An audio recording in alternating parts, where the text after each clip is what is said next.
Today's questioning comes from one of the intro students I started today who brought in her daughter for lessons. Her question was, is my daughter too young to start voice lessons? The child was 9 years old. She was able to sing Think of Me very, very well and had already received vocal training. The answer is, it depends on what type of training this child is receiving. If you're teaching a child the Bella Canto method or some type of operatic method, this exercise regime works very much on the muscles that are not developed yet until you're a little bit older. Here's the thing. Different vocal techniques have a lot to do with whether or not they should be used in that situation. That has to do with adults or children or whoever's trying to sing. The type of music you're trying to sing has a lot to do with the technique that should be used. The type of music you're trying to sing and your age has a lot to do with whether or not you're old enough.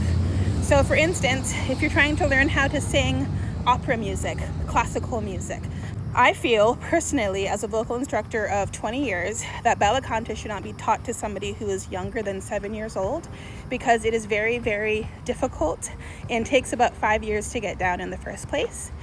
It utilizes your vocal cords and your diaphragm in ways that you don't normally use those muscles. Therefore, they should be fully developed before you start doing that training.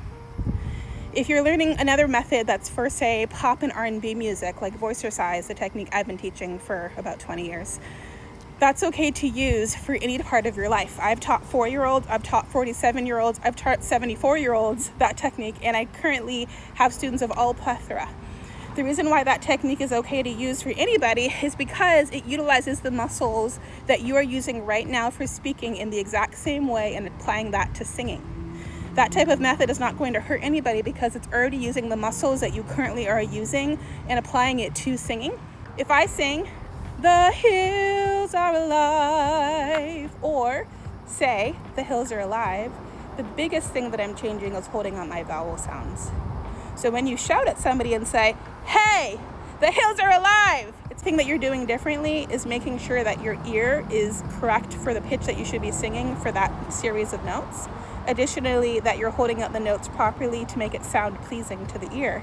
But those things are all done by things you already do every single day. And a child, an adult, and an older adult can all learn the same things and be very successful in their application.